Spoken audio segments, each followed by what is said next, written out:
नमस्कार, बहुत स्वागत है आप सभी का। मैं हूं अंजलि सिंह। आप देख रहे हैं हमारा खास शो तब क्या होगा। आप जिंदगी भर कमाते हैं, संपत्ति बनाते हैं, लेकिन सबसे बड़ा सवाल यह है कि आपके बाद उस संपत्ति का क्या होगा। क्या आपकी संपत्ति सही हाथों में जाएगी?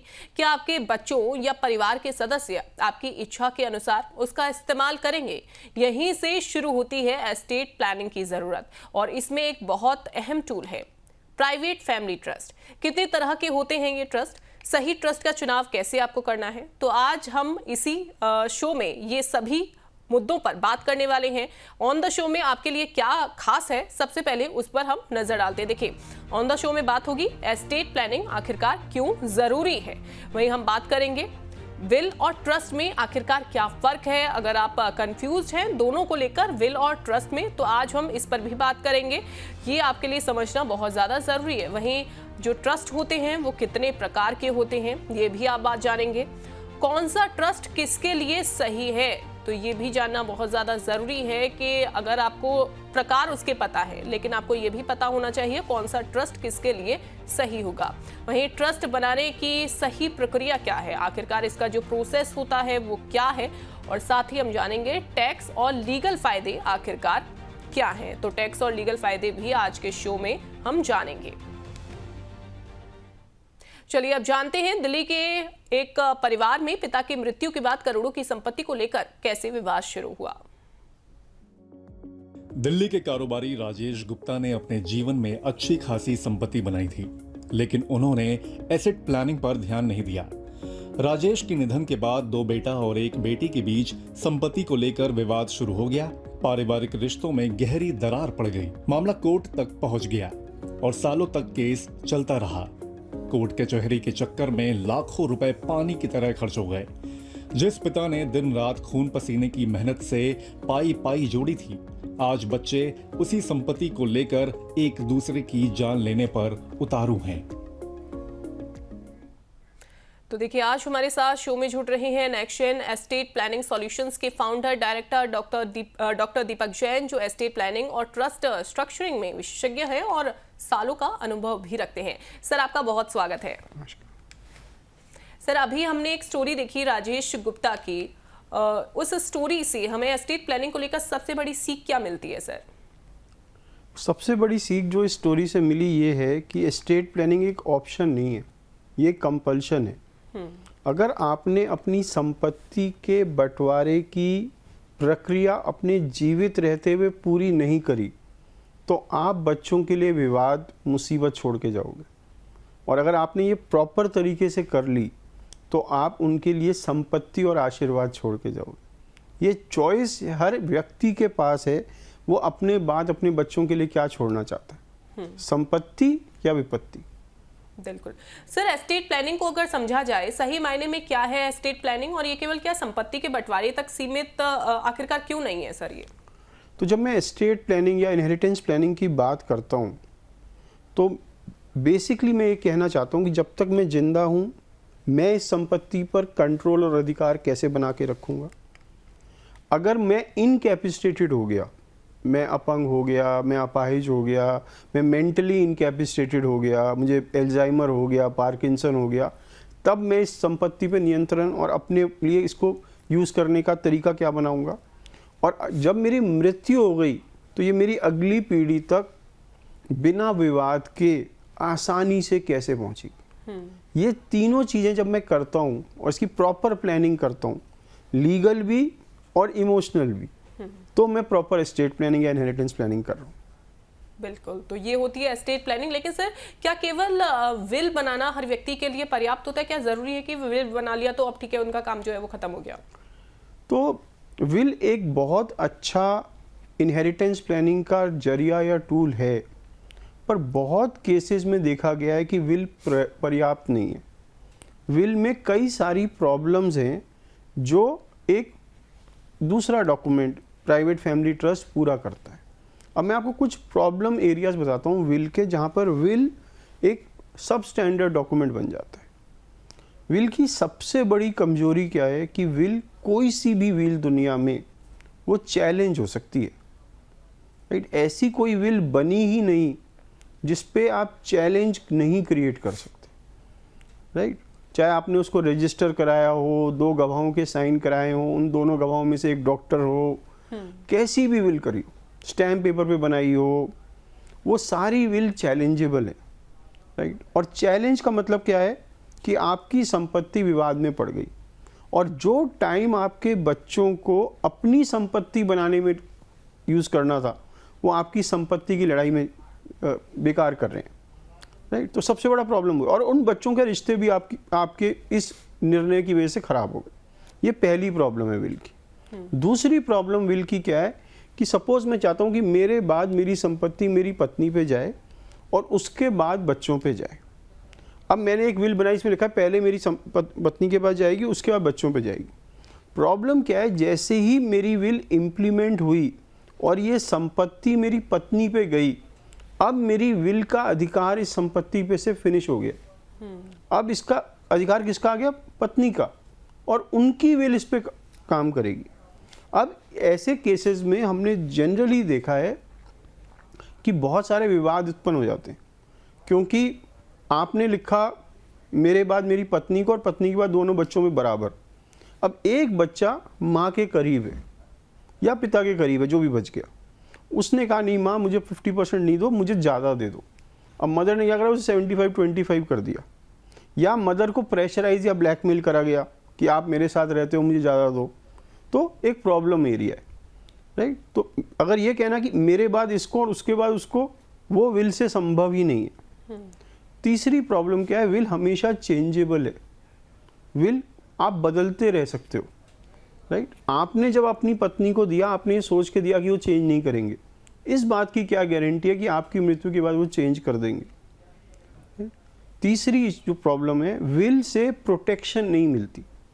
मैंने अपनी संपत्ति अपनी पत्नी को दे दी और पत्नी के कोई क्रेडिटर्स उत्पन्न हो गए, या मैंने अपनी संपत्ति अपने बच्चों को दे दी और बच्चों के क्रेडिटर्स हैं, या बच्चों का अपने स्पाउस से, अपने जीवन साथी से कोई विवाद हुआ तो एलिमनी में ये प्रॉपर्टी चली जाएगी।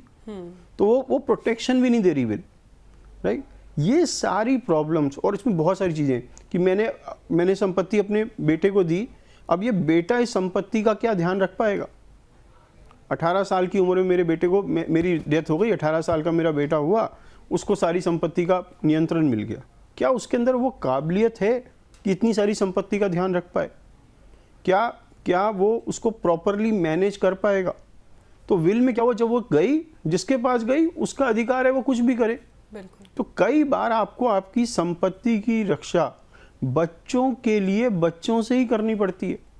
You have to secure it for the children from the children, right. ये सारी प्रॉब्लम्स जो विल की हैं, ये प्राइवेट फैमिली ट्रस्ट से हम ओवरकम कर सकते हैं। इसीलिए बहुत जगहों पर या ज़्यादातर जगहों पर हम कहते हैं private family trust is a better option than a will. In fact मैं कहूँगा will plus private family trust का जो कॉम्बिनेशन है वो बेस्ट ऑप्शन होता है ज़्यादातर फैमिलीज़ के लिए। बिल्कुल सर, प्राइवेट फैमिली ट्रस्ट की आपने बात की, मैं चाहूँगी इसको भी थोड़ा सा आप एलैबोरेट करके बताइएगा। प्राइवेट फैमिली ट्रस्ट क्या होती है और ये विल से बुनियादी रूप से किस तरीके से अलग है? तो जो मैंने कमियां आपको विल की बनाई या आपको जितनी भी कमियां बताई, वो सारी ओवरकम हो जाती हैं प्राइवेट फैमिली ट्रस्ट से, इसलिए ये बेहतर है। अब ये होता क्या है, राइट। प्राइवेट फैमिली ट्रस्ट जो है इंडियन ट्रस्ट एक्ट के हिसाब से बनती है, जो 1883 का कानून है। उसमें ट्रस्ट को कैसे डिफाइन किया गया है, वो कहते हैं if A has given his property to be for the benefit of C, इस अरेंजमेंट को ट्रस्ट कहते हैं। तो पहली चीज़ आपको ये समझनी पड़ेगी, प्राइवेट फैमिली ट्रस्ट एक डिफरेंट इकाई है than a individual, it's a different entity than a individual.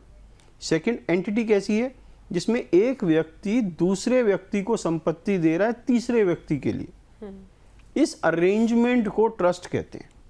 और इसके बहुत सारे बेनिफिट्स हैं, राइट। पहली बात, जब प्रॉपर्टी ऑलरेडी ट्रस्ट के नाम चली गई तो क्या आपकी मृत्यु के बाद इसको दोबारा किसी के नाम करना है? नहीं, राइट, क्योंकि टाइटल ऑलरेडी ट्रस्ट का है।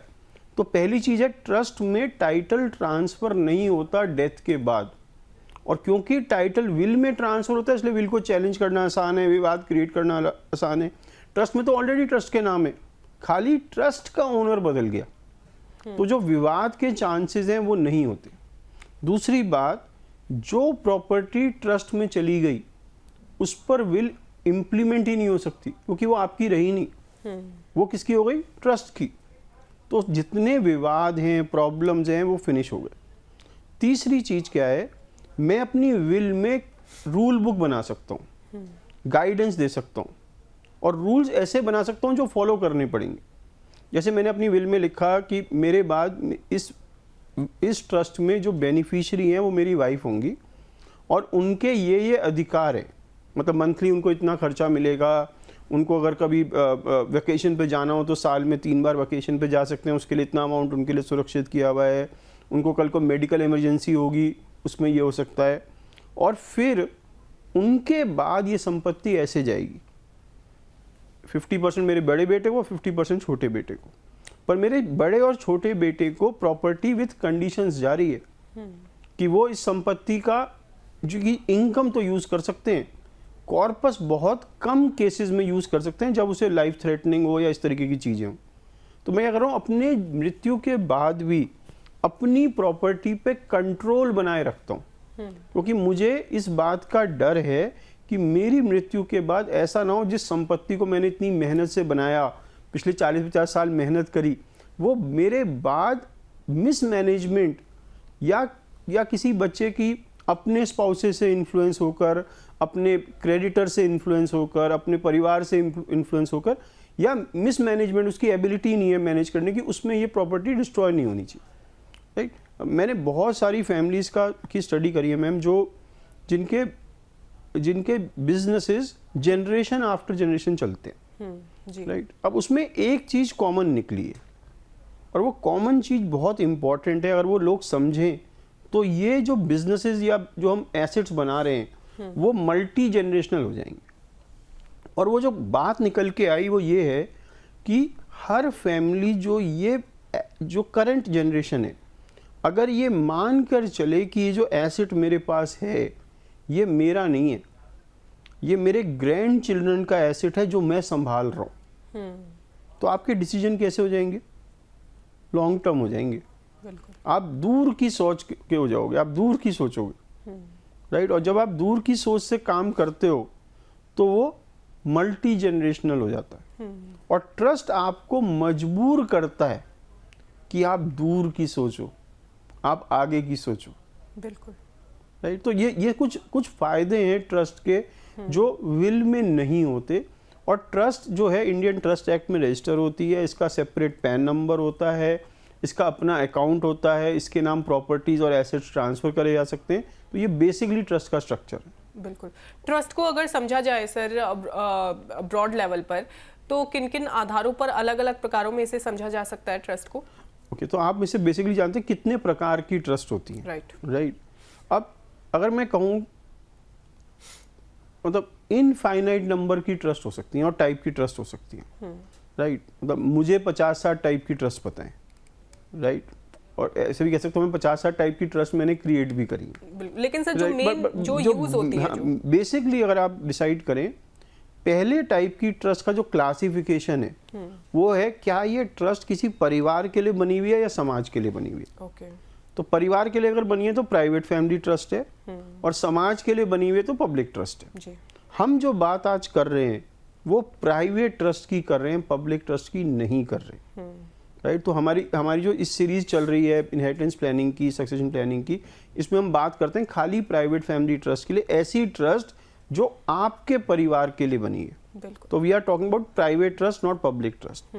अब दूसरा क्लासिफिकेशन जो ट्रस्ट का आता है वो रेवोकेबिलिटी पे आता है कि ट्रस्ट बनने के बाद आपके पास क्या अधिकार है कि ट्रस्ट को किसी भी दिन रिवोक कर दो, फिनिश कर दो। अगर वो अधिकार आप पे है, जिसने ट्रस्ट बनाई उस पे अधिकार है, तो उसे कहते हैं रेवोकेबल ट्रस्ट।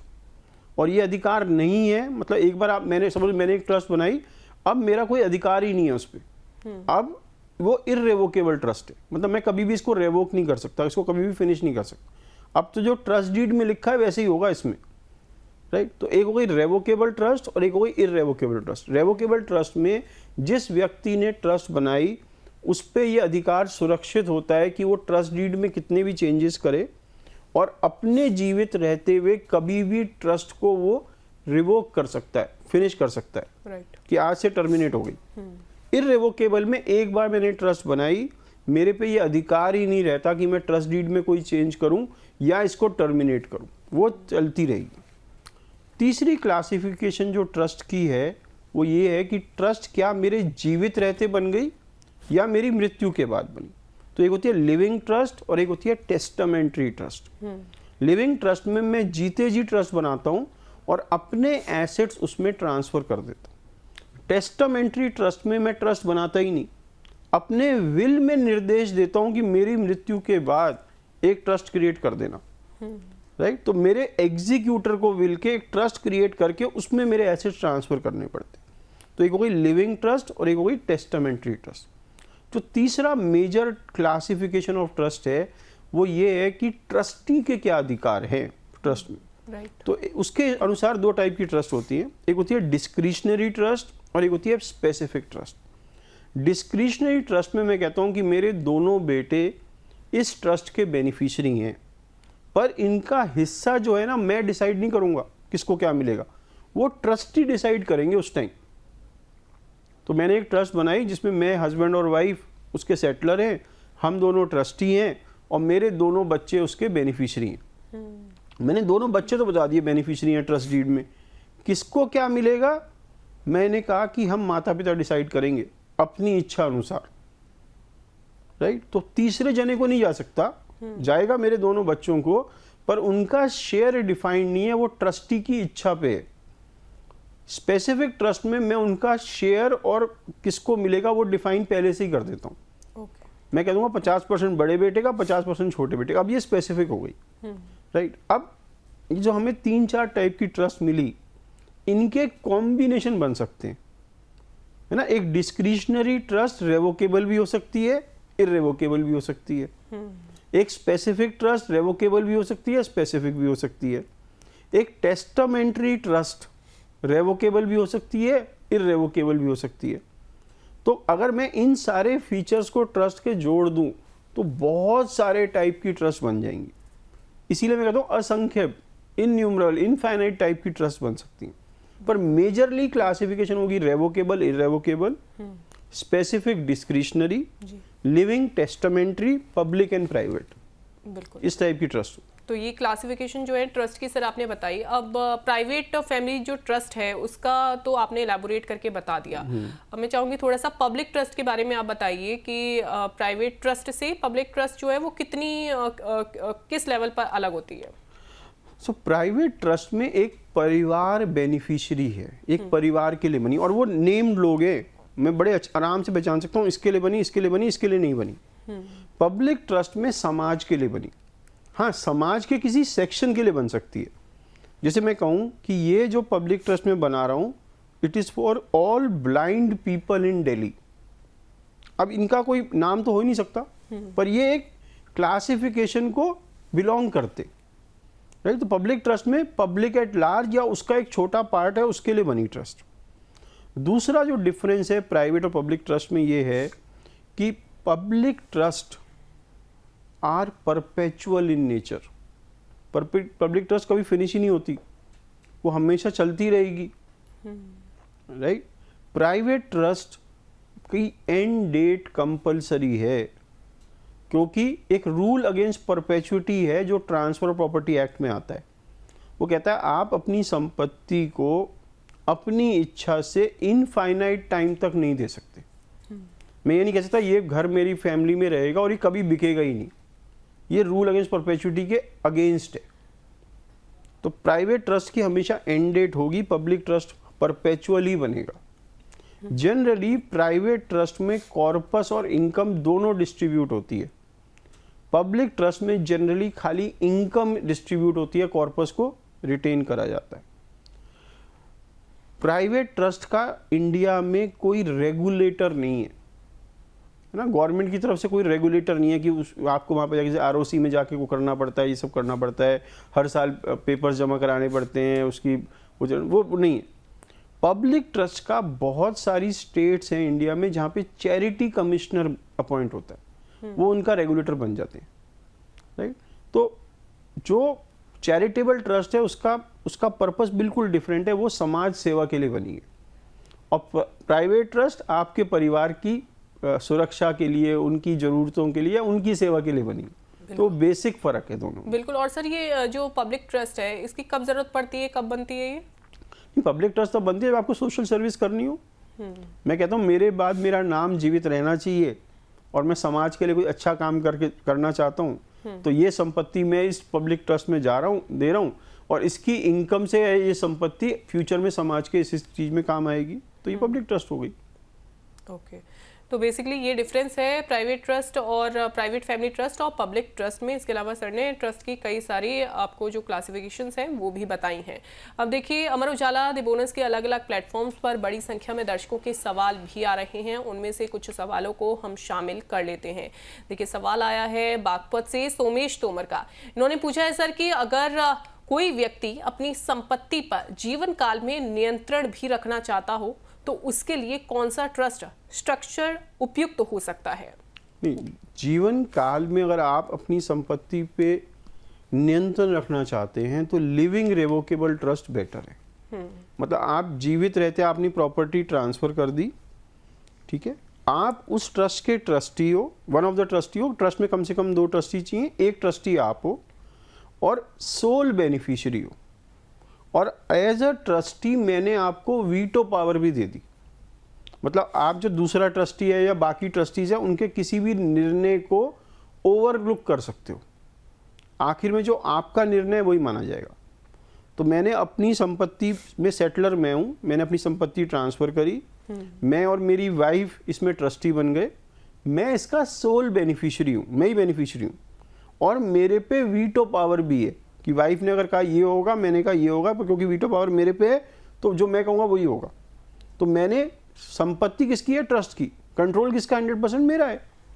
तो जो इनका क्वेश्चन है क्या मैं एक ऐसी ट्रस्ट बना सकता हूँ जिसमें मेरी जीते जी मेरी संपत्ति पे 100% कंट्रोल हो, तो मैं लिविंग रिवोकेबल ट्रस्ट बनाऊंगा जिसमें वीटो पावर उस व्यक्ति को दूंगा जो नियंत्रण रखना चाहता है और इसी को मैं सेटलर, ट्रस्टी और बेनिफिशियरी दोनों बनाऊंगा। उसके ट्रस्टी एक और ऐड कर दूंगा जिससे कि ट्रस्ट की जो रिक्वायरमेंट्स है लीगली पूरी हो जाए। बिल्कुल, तो लिविंग रेवोकेबल ट्रस्ट आपके लिए बेटर रहेगी। एक और सवाल आया है, चलिए ये सवाल हम शामिल करते हैं। हिसार से रश्मि हुड्डा का सवाल, इन्होंने पूछा है कि किन लोगों के लिए इररेवोकेबल ट्रस्ट ज़्यादा उपयोगी मानी जाती है? चलिए मैम, अब अगर आप देखेंगे तो रेवोकेबल ट्रस्ट में बनाने वाले पे ज़्यादा पावर है, क्योंकि उस पर पावर है रिवोक करके टर्मिनेट करनी। तो क्यों कोई व्यक्ति इररेवोकेबल ट्रस्ट बनाए? बेसिकली आप ये जानना चाहते हैं। रेवोकेबल ट्रस्ट की सबसे बड़ी कमी क्या है? वो क्रेडिटर्स और प्रेडेटर्स से प्रोटेक्शन नहीं देता। मैंने एक रेवोकेबल ट्रस्ट बनाई और मेरी पत्नी से विवाद हुआ और उन्होंने एलिमनी क्लेम करी और मैंने कहा जी मेरे तो इस प्रॉपर्टी में नियंत्रण ही नहीं है, ये तो प्रॉपर्टी रेवोकेबल ट्रस्ट की है, मेरी है ही नहीं। मेरी पत्नी कहेंगी नहीं, इन पे पावर है रिवोक करने की। तो इन्होंने एक्चुअल में प्रॉपर्टी ट्रांसफ़र करी नहीं, इन्होंने अभी रिटेन किया हुआ है कंट्रोल। तो ये एलिमनी क्लेम का पार्ट बन सकती है, राइट? उसमें बहुत सारे इफ्स एंड बट्स हैं, पर बेसिकली बता रहा हूँ। मेरे क्रेडिटर्स हैं, वो कहेंगे जी इस पे पावर तो है ना वापस लाने की, तो इनसे कहो वापस लेके आए अपने नाम पे, रिवोक करें और हमें हमारा पैसा दे दें। इररेवोकेबल ट्रस्ट में मैं कह सकता हूँ मैंने तो प्रॉपर्टी ट्रांसफ़र कर दी, अब मेरे पे पावर ही नहीं है इसको वापस लेने की अपने नाम पे। तो ये सारी property creditors, predators, legal liability से बच जाती है। तो जनरली इररेवोकेबल ट्रस्ट प्रोटेक्शन के लिए बनाई जाती है, एसेट प्रोटेक्शन के लिए बनाई जाती है। बिल्कुल। चंडीगढ़ से अब सवाल है सर राजेश चावला का। ये सवाल इन्होंने पूछा है कि हाई नेट वर्थ फैमिलीज के लिए स्पेसिफिक ट्रस्ट बेहतर मानी जाती है या डिस्क्रिशनरी ट्रस्ट? नहीं, अब ये इसका कोई लेना देना हाई नेटवर्थ या लो नेटवर्थ से नहीं है। ओके। अब आप समझिए डिस्क्रिशनरी ट्रस्ट में क्या हो रहा है। डिस्क्रिशनरी ट्रस्ट में ट्रस्टी डिसाइड करते हैं किस बेनिफिशियरी को कितना पैसा मिलेगा। स्पेसिफिक में जिसने ट्रस्ट बनाई उसी ने डिसाइड कर दिया। अब इसके दोनों के फायदे और नुकसान हैं। डिस्क्रिशनरी ट्रस्ट के कुछ फायदे हैं। पहला फायदा क्या है कि जो बच्चे हैं वो एश्योर्ड ऑफ इनहेरिटेंस नहीं है। राइट। सपोज मैंने एक स्पेसिफिक ट्रस्ट बनाई जिसमें लिखा है 50% बड़े बेटे का, 50% छोटे बेटे का, और ट्रस्टी बन गए हम उसके। अब बच्चों को पता है माता पिता का ध्यान रखे या ना रखे, मिलना तो 50-50 ही है। डिस्क्रिशनरी में उन्हें लगता है कि माता पिता ही डिसाइड करेंगे कितना मिलेगा। तो किस ट्रस्ट में आपको ज़्यादा लगता है कि वो माँ बाप का ध्यान रखेंगे? डिस्क्रिशनरी में, राइट। ये इसका एक अच्छा पार्ट है। दूसरी जगह जहाँ डिस्क्रिशनरी बेटर होती है देन स्पेसिफिक, वो है एसेट प्रोटेक्शन में। मैंने एक डिस्क्रिशनरी ट्रस्ट बनाई जहाँ पर मेरे दोनों बेटे बेनिफिशियरी हैं। इसका मतलब मेरे पे पावर है 0 to 100 किसी को भी दूं। बेटे ए को 0 दे सकता हूँ, 100% दूसरे को दे सकता हूँ, या किसी भी रेशियो में इनमें डिवाइड कर सकता हूँ। मेरे बेटा जो बड़े वाला बेटा है उसकी कोई प्रॉब्लम आई क्रेडिटर से, उसके स्पाउस से, प्रेडेटर से, और कोर्ट ने कहा, कोर्ट में उस व्यक्ति ने कहा जो उसके अगेंस्ट केस कर रहा है मेरे बेटे पे, कि इनकी एक ट्रस्ट में ना ओनरशिप भी है, आप वहाँ से पैसे लेके मुझे दे दो। तो जज वो ट्रस्ट देखेंगे, उसमें देखेंगे डिस्क्रिशनरी है, तो ट्रस्टी से कहेंगे अगर आप इसको कुछ देना चाहते हो तो वो इस केस का पार्ट बन सकता है। अब देना चाहना ना चाहना किसका है? पेरेंट्स का। तो पेरेंट्स क्या कहेंगे? हम इसको दे ही नहीं रहे कुछ अभी। तो वो सारी की सारी एसेट प्रोटेक्ट हो गई, और जब वो केस खत्म हुआ उन्होंने दे दिया, राइट। तो ज़्यादा प्रोटेक्शन कहाँ मिल रही है? डिस्क्रिशनरी में। तो पेरेंट्स को ज़्यादा पावर कहाँ मिल रही है? डिस्क्रिशनरी में। बच्चे को ज़्यादा सुरक्षा कहाँ मिल रही है? डिस्क्रिशनरी पे। पर डिस्क्रिशनरी की एक प्रॉब्लम है। प्रॉब्लम क्या है? एक बेटा माँ बाप को इन्फ्लुएंस कर देता है। अब मैंने बहुत केसेस देखे हैं इस टाइप के, कि जब पति पत्नी दोनों होते हैं ना, तो वो इमोशनली, फिजिकली, फिनेंशियली स्ट्रांग होते हैं। पर पति पत्नी में से अगर एक चला जाता है तो जो सर्वाइविंग स्पाउस है वो किसी एक बच्चे पे इमोशनली या फिजिकली डिपेंडेंट हो जाता है। अब ये बच्चा फोर्स करता है उस पेरेंट को जिसका वो ध्यान रख रहा है कि आप मेरे फेवर में ज़्यादा दो। क्या वो पेरेंट इस हालत में है कि वो नाक बोल दे? नहीं है। तो सपोज मैं हस्बैंड और वाइफ हैं और हमने एक डिस्क्रिशनरी ट्रस्ट बनाई, और मैंने कहा मेरी मृत्यु के बाद ये डिस्क्रिशन मेरी वाइफ पे आ जाएगी, तो मैं उनके लिए मुसीबत छोड़ के जा रहा हूँ, क्योंकि अब दोनों बच्चे प्रेशराइज करेंगे मुझे ये दो, मुझे ये दो। इससे अच्छा मैं स्पेसिफिक कर जाऊँ।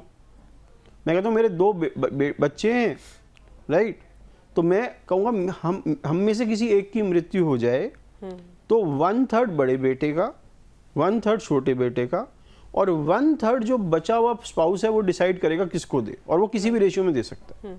इससे फायदा क्या होगा? ये डिस्क्रिशन भी है, स्पेसिफिक भी है। तो एक पोर्शन तो स्पेसिफिक हो गया जो 1/3 गया, और एक पोर्शन उस पेरेंट की इच्छा पे हो गया जो बचा हुआ है। इसका सबसे बड़ा फायदा क्या है कि एज माई चिल्ड्रन आपको एक गारंटीड इनकम मिल गई, गारंटीड एसेट मिल गया 1/3।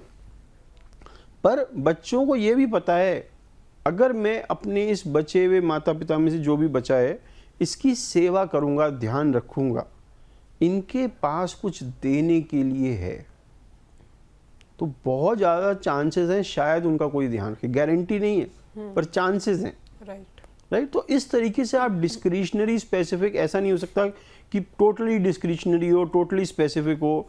हम ऐसा भी कर सकते हैं जब तक दोनों पेरेंट्स अलाइव हैं तब तक डिस्क्रिशनरी है, एक की भी डेथ हुई है स्पेसिफिक हो गई। बिल्कुल। तो बहुत सारे तरीके से आप ट्रस्ट को क्रिएट कर सकते हैं, और इसके हर एक के एक प्लस या माइनस होंगे, मेरिट्स भी होंगे, डीमेरिट्स भी होंगे।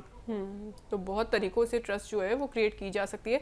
आगरा से सवाल सुशील उपाध्याय का, इन्होंने पूछा है क्या मिडिल क्लास या छोटे परिवारों को भी ट्रस्ट स्ट्रक्चर पर विचार करना चाहिए या केवल ये सिर्फ एलीट फैमिलीज के लिए है? बड़ा अच्छा क्वेश्चन है, मेरे पे ये बार बार आता है कि किन लोगों को ट्रस्ट बनानी चाहिए। देखिए, ट्रस्ट के जो फायदे हैं वो इररेस्पेक्टिव ऑफ योर नेटवर्थ है ना। मेरी नेटवर्थ 50 लाख रुपए है, आपकी 5 करोड़ रुपए है। क्या मेरे बच्चों के लिए मेरे 50 लाख उतने ही जरूरी हैं जितने आपके बच्चों के लिए आपके 5 करोड़ हैं? तो ये एसेट्स का मामला ही नहीं है कि कितने एसेट्स हैं, ये सुरक्षा का मामला है, ये कंट्रोल का मामला है। और चाहे मेरे पे 50 लाख हो चाहे 5 करोड़ हो, मुझे सुरक्षा और कंट्रोल तो रखना ही है, और उसको मैनेज तरीके से अपने बच्चों को देना है या अपने परिवार को देना है। ट्रस्ट में उसमें बेहतर है। अब क्वेश्चन क्या है, एक ट्रस्ट को बनाने में कितना खर्चा आता है। नॉर्मली एक ट्रस्ट को क्रिएट करने में 2.5-3 लाख रुपए का खर्चा आएगा। बिल्कुल। अब 2.5-3 लाख का खर्चा अगर 50 लाख वाला अफोर्ड कर सकता है उसके लिए भी फायदेमंद है, और 5 करोड़ रुपए वाला कर सकता है उसके लिए भी फायदेमंद। तो ये जो कॉस्ट है वो कॉस्ट ऑफ क्रिएटिंग ट्रस्ट नहीं है। आपको जो कॉस्ट देखनी चाहिए वो cost of not creating the trust है, कि आपने संपत्ति 50 लाख की दी और आपके बच्चे कोर्ट चले गए, क्या वो 10 साल में 2.5 लाख रुपए से ज़्यादा खर्च कर देंगे?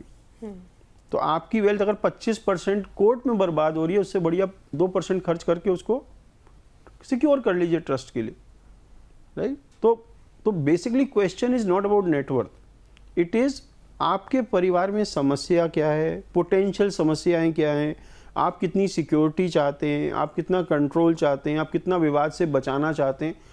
दो should be the decision criteria, not the amount of wealth. बिल्कुल। तो क्या सर ये जो एसेट प्रोटेक्शन ट्रस्ट है, क्या इन्हीं परिस्थिति में ज़रूरत पड़ती है कि जब उसको बचाना पड़े तभी हम इसको बनाते हैं, या कोई और भी वे है? एसेट प्रोटेक्शन ट्रस्ट का बेसिक रीजन क्या है? एसेट को सिक्योर करना, मेरे लाइफ टाइम में भी और मेरे लाइफ टाइम के बाद भी, राइट? हम में से बहुत सारे लोग ऐसे हैं जिन्होंने लोन्स लिए हुए हैं बिजनेस के लिए, बिल्कुल। और बिजनेस लोन लेते हुए पर्सनल गारंटी दी है। प्रॉब्लम क्या है, कल को लोन खराब हुआ या लोन में कोई प्रॉब्लम क्रिएट हुई, तो मेरी जो बैंक में कोलैटरल दिया हुआ है, गिरवी रखा है, वो प्रॉपर्टी तो जाएगी जाएगी, राइट। मेरी सारी पर्सनल प्रॉपर्टी रिस्क में। तो मैंने क्या करा, बैंक गारंटी देने से पहले या बाद में जो नॉन कोलैटरल प्रॉपर्टीज हैं वो ट्रस्ट में ट्रांसफर कर दी। अब इन प्रॉपर्टी का नया ओनर कौन बन गया? ट्रस्ट। गारंटी किसने दी है? मैंने। तो ये वाली जो प्रॉपर्टीज ट्रस्ट में है ये पर्सनल गारंटी के परव्यू में नहीं आती, राइट? तो एसेट प्रोटेक्शन ट्रस्ट प्रोटेक्शन का मामला है, बिल्कुल, राइट? मेरा अपने स्पाउस से विवाद हो गया, मेरे बच्चों का अपने स्पाउस से विवाद हो गया, मेरे बच्चे की मिसमैनेजमेंट की एक नेचर है, तो उन सब चीज़ों से प्रोटेक्ट करने के लिए एसेट प्रोटेक्शन ट्रस्ट बनाई जाती है। और ये लिविंग इररिवोकेबल डिस्क्रिशनरी ट्रस्ट होगी, ये मेरे लाइफ टाइम में बनेगी, इररिवोकेबल होगी, और जब तक वो रिस्क है तब तक ये डिस्क्रिशनरी रहेगी। बिल्कुल। तो देखिए, आप भी अगर अपना जो सवाल है वो पूछना चाहते हैं, बहुत ही आसान सा तरीका है। कई दर्शकों ने अपने सवाल हमारे पास भेजे, वो सवाल हमने शामिल किए, लेकिन आप अपना सवाल कैसे पूछ सकते हैं वो जान लीजिए। एस्टेट आपको लिखना है व्हाट्सएप पर, और उसके बाद अपना सवाल टाइप करके 9354027995 पर हमें भेज देना। इसके अलावा आप यूट्यूब के जरिए, फेसबुक के जरिए, एक्स चैनल के जरिए भी अपना सवाल हम तक पहुँचा सकते हैं। और यूट्यूब के हमारे शो के डिस्क्रिप्शन में आप देखेंगे तो डॉक्टर दीपक जैन का नंबर जो है वो मेंशन हमने किया हुआ है, आप चाहें तो डायरेक्ट उनसे कंसल्ट कर सकते हैं। सर आगे बढ़ेंगे। अब इंश्योरेंस ट्रस्ट की अगर हम बात करें सर, तो किस समस्या का समाधान ये करता है इंश्योरेंस ट्रस्ट, और इसके अलावा ये जो सामान्य नॉमिनेशन से किस तरीके से अलग है? तो इंश्योरेंस ट्रस्ट समझने से पहले आपको ये जानना होगा कि मैंने एक लाइफ इंश्योरेंस पॉलिसी ली, और इसका पर्पस क्या है कि मेरे बाद जो इसका क्लेम का पैसा है उससे मेरे परिवार की सुरक्षा हो, और मेरे कुछ गोल्स होंगे। जैसे मैं चाहता हूँ कि इसका अगर पैसा कल को मैं नहीं रहा तो मेरा एक सपना है कि मैं अपने बेटे को यूएस पढ़ने भेजना चाहता हूँ पढ़ाई के लिए, तो इसका पैसा यूएस की पढ़ाई पे यूज़ हो, इसका पैसा मेरी पत्नी की सुरक्षा के लिए यूज़ हो, फाइनेंशियल सिक्योरिटी के लिए। प्रॉब्लम क्या है, जब आपकी डेथ हो गई और क्लेम नॉमिनी को मिला, इस बात की क्या गारंटी है कि ये जो नॉमिनी है इस क्लेम के पैसे को इसी पर्पस के लिए यूज करेगा? नहीं है ना कोई गारंटी आज की डेट में। पर अगर मैं एक इंश्योरेंस ट्रस्ट बनाता हूं जिसमें मैंने अपनी एग्जिस्टिंग लाइफ इंश्योरेंस पॉलिसीज को असाइन कर दिया, लाइफ एश्योर्ड अभी भी मैं हूं, पॉलिसी अभी भी मेरी लाइफ पे, पर पॉलिसी का नया ओनर कौन बन गया? ट्रस्ट। तो डेथ के बाद क्लेम कहाँ आएगा? ट्रस्ट में। और ट्रस्ट में रूल्स लगे हैं कि क्लेम का पैसा कहाँ कहाँ यूज हो सकता है। तो मैं अपनी डेथ के बाद भी क्लेम मनी को कंट्रोल कर रहा हूँ। ये सबसे बड़ा फायदा है इंश्योरेंस ट्रस्ट का। और एक दूसरा फायदा भी है, आप में से बहुत सारे लोगों ने मैरिड वुमन प्रॉपर्टी एक्ट के बारे में सुना होगा। राइट। मैनेजमेंट प्रॉपर्टी एक्ट एक ऐसा एक्ट है जिसमें आप लाइफ इंश्योरेंस पॉलिसी खरीद सकते हो, जिसमें आपके क्रेडिटर्स और आपके वाइफ के क्रेडिटर्स उस पैसे को छू नहीं सकते, राइट। और ये आप तब कर सकते हो जब आप पॉलिसी ले रहे हो। एक बार पॉलिसी इशू हो जाए तो वो मैरिड मैनेजमेंट प्रॉपर्टी एक्ट में नहीं जा सकती, क्योंकि और मैनेजमेंट प्रॉपर्टी एक्ट क्यों बचाता है प्रॉपर्टी को अगेंस्ट क्रेडिटर्स और इन सब चीज़ों से, क्योंकि वहाँ पर एक इनविजिबल ट्रस्ट अपने आप बन जाती है एज पर लॉ। तो लॉ ने कहा अगर मैनेजमेंट प्रॉपर्टी एक्ट में कोई पॉलिसी होगी तो हम मान लेंगे ये पॉलिसी जो है ट्रस्ट में चली गई है। अब इसका सबसे बड़ा प्रॉब्लम क्या है कि क्या मैं अपनी एग्जिस्टिंग पॉलिसीज़ को मैनेजमेंट प्रॉपर्टी एक्ट में डालकर क्रेडिटर्स देनदारों से बचा सकता हूँ, स्टैट्यूटरी ऑब्लिगेशंस के पैसों से बचा सकता हूँ? नहीं बचा सकता। पर अगर मैं एक इंश्योरेंस ट्रस्ट बनाता हूँ जो कि एक लिविंग इर्रिवोकेबल डिस्क्रिशनरी ट्रस्ट है और अपनी एग्जिस्टिंग पॉलिसीज असाइन कर देता हूँ इस ट्रस्ट में, तो ये उतनी ही सिक्योर्ड है जितनी एक मैनेजमेंट प्रॉपर्टी एक्ट की पॉलिसी सिक्योर्ड है जी। तो हर व्यक्ति को जिस पे कोई लाइफ इंश्योरेंस पॉलिसी हो, चाहे टर्म प्लान हो, पेड अप प्लान हो, यूलिप प्लान हो, एक इंश्योरेंस ट्रस्ट बनाकर उसमें ट्रांसफ़र या असाइन कर देनी चाहिए। ये assignment natural love and affection की वजह से होगा। जो दो रीजन से असाइनमेंट हो सकता है, एक नेचुरल लव एंड अफेक्शन, एक क्रेडिटर डेटर रिलेशनशिप। ये वाला assignment natural love and affection से होगा और इसमें unlimited amount of policy can be transferred. अब जब क्लेम आएगा तो वो पैसा किसका होगा? ट्रस्ट का। रिस्क आएगा आपका था या आपके स्पाउस का था, तो आपका रिस्क उस ट्रस्ट के पैसे पर पास ऑन नहीं होगा और आप कंट्रोल्ड तरीके से उसको अपने परिवार के लिए यूज कर पाओगे। बिल्कुल, तो इन बातों का ध्यान आपको रखना है। अगर आपके पास कोई भी इंश्योरेंस है, टर्म प्लान है, तो इन बातों का आप ज़रूर ध्यान रखिए। Sir, business value protection trust क्या होता है और बिजनेस फैमिलीज या बिजनेस पार्टनर्स के लिए क्यों ज़रूरी है? Ma'am, business value protection trust जो है ये एक बिजनेस ट्रस्ट है। पहली चीज़ तो ये पर्सनल एसेट्स की ट्रस्ट नहीं है, खाली आपके व्यापार के लिए, बिजनेस के लिए। अब बिजनेस वैल्यू प्रोटेक्शन ट्रस्ट एक स्पेशल टाइप की बिजनेस ट्रस्ट है। हम में से बहुत सारे लोग पार्टनरशिप में काम करते हैं, चाहे वो एलएलपी बना के करें, पार्टनरशिप में करें, या कोई कंपनी बनाए हुए हैं जहां पर एक से ज़्यादा लोग पार्टनरशिप में काम कर रहे हैं। अब इसमें एक रिस्क है। रिस्क क्या है? हम दोनों पार्टनर या तीनों पार्टनर में से किसी एक की डेथ या इनकैपेसिटी हो जाए तो क्या इसका बिजनेस पे प्रभाव पड़ेगा? पक्का पड़ेगा। बिल्कुल। सपोज मैं और मेरे पार्टनर दोनों एक बिजनेस करते हैं साथ में, मेरी डेथ हो जाती है। अब मेरी जगह कौन आ जाएगा पार्टनरशिप में? मेरा परिवार, राइट। मेरी वाइफ और मेरे बच्चे। क्या मेरी वाइफ और बच्चों में सेम स्किल्स हैं जो मेरे अंदर थी बिजनेस करने की? क्या उनकी समझ सेम है जितनी मेरे अंदर थी? क्या उनकी मेरे एग्जिस्टिंग पार्टनर से वैसे ही पटेगी जैसे मेरी पट रही है? नहीं, बहुत कम चांस है। राइट। अब इससे होगा क्या? ओनरशिप उन पे आई, वो बिजनेस में इंटरफेयर करना शुरू करेंगे। उनमें कैपेसिटी नहीं है इन्फ्लुएंस करने की या सही डिसीजन लेने की, तो ये बिजनेस है धीरे धीरे डिस्ट्रॉय होना शुरू कर देगा। और इसका नुकसान किसे है? ये नुकसान मुझे भी है, मेरे पार्टनर को भी है। इस प्रॉब्लम को दूर करने के लिए हम एक business value protection trust create कर देते हैं। राइट। ट्रस्ट कैसे क्रिएट होती है कि दोनों पार्टनर्स ने मिलकर एक ट्रस्ट बनाई और सबसे पहले एग्री किया कि बिजनेस की वैल्यू कितनी होगी। सपोज मैंने वैल्यू का एक सिस्टम क्रिएट कर लिया, वैल्यू का फॉर्मूला क्रिएट कर लिया, जिसे मैंने कहा, सपोज हम दोनों पार्टनर्स ने कहा कि लास्ट 3 साल में जो हमारा एवरेज टर्नओवर होगा उसका 5 टाइम्स हम मानेंगे बिजनेस की वैल्यू है। तो मेरे लास्ट 3 इयर्स में जो टर्नओवर था, एवरेज टर्नओवर 20 करोड़ का था, तो मैंने मान लिया टोटल बिजनेस इस समय जो पूरी फर्म की वैल्यू है वो 100 करोड़ की। और ये 50-50 पार्टनरशिप में, 50 मेरा है, 50 मेरे पार्टनर का। फिर हम क्या करेंगे, कीमैन पॉलिसी खरीदेंगे एक लाइफ इंश्योरेंस कंपनी में 50-50 करोड़ की।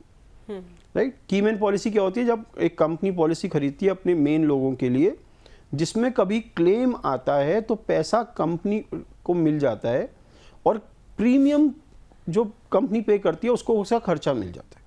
तो मैंने एक कीमैन पॉलिसी खरीदी 50-50 करोड़ की, दोनों पार्टनर्स ने खरीदी और ये पॉलिसी असाइन कर दी इस बिजनेस ट्रस्ट को, और इसके अंदर बाय सेल एग्रीमेंट्स क्रिएट करे कि जब भी किसी पार्टनर की डेथ होगी तो इंश्योरेंस कंपनी को 50 करोड़ रुपए देगी, वो पैसा ट्रस्ट में आएगा, और इस ट्रस्ट पे पावर है डिसीज्ड पार्टनर के शेयर खरीदकर अलाइव पार्टनर को ट्रांसफर करने के।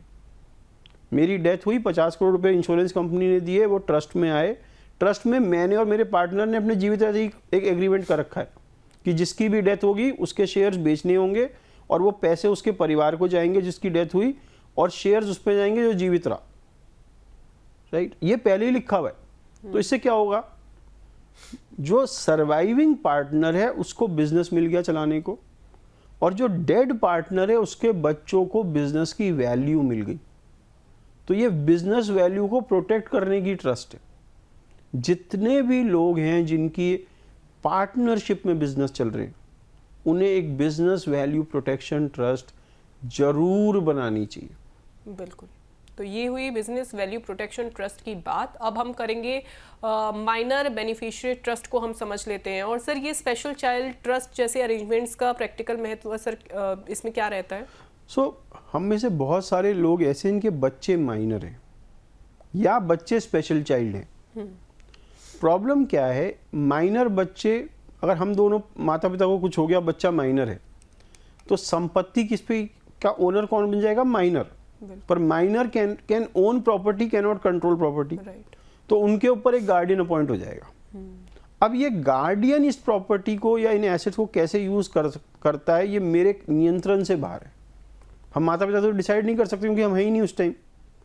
अगर मैं ये प्रॉपर्टीज एक ट्रस्ट में डालूं जहां पर रूल्स एंड रेगुलेशन बने हुए हैं कि हम दोनों की मृत्यु के बाद हमारी विल जो है इस ट्रस्ट के फेवर में, जिसमें माइनर क्या है? बेनिफिशियरी हैं, और ट्रस्टी कौन है? जो गार्डियन है।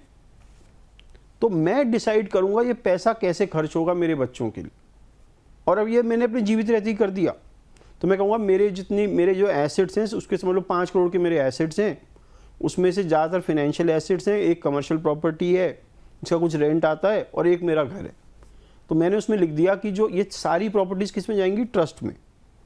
घर मेरे बच्चों के रहने के लिए सुरक्षित रखा जाएगा, कमर्शियल प्रॉपर्टी का रेंट ट्रस्ट में आएगा, और फिनेंशियल एसेट्स को हम ऐसे इन्वेस्ट करेंगे कि मंथली इनकम आनी शुरू हो जाए। एफडी में किया, मनी मार्केट म्यूचुअल फंड में डाला, एसडब्ल्यूपी कर दी म्यूचुअल फंड्स की, इस तरीके से। और ये जो इनकम आ रही है ईयरली, ये मेरे बच्चों के इस पर्पस के लिए मेरा ट्रस्टी यूज करेंगे।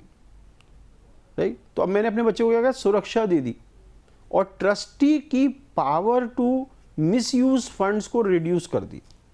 फिर मैंने लिखा जब मेरा छोटा बच्चा 30 साल का हो जाएगा तो ये जो प्रॉपर्टी है ये दोनों में बराबर बांट दी जाएगी, और ट्रस्ट को टर्मिनेट कर दिया जाएगा। सपोज मैंने ऐसे डाला, तो मैं क्या कर रहा हूं? ऐसे करके मैं अपने माइनर बच्चे की सुरक्षा इंश्योर कर रहा हूं। बिल्कुल।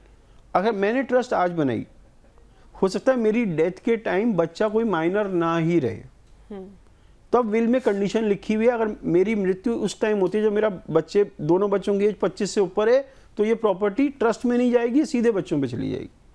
तो मैं इसे कंट्रोल कर रहा हूं। Same is the case for special child trust. बिल्कुल।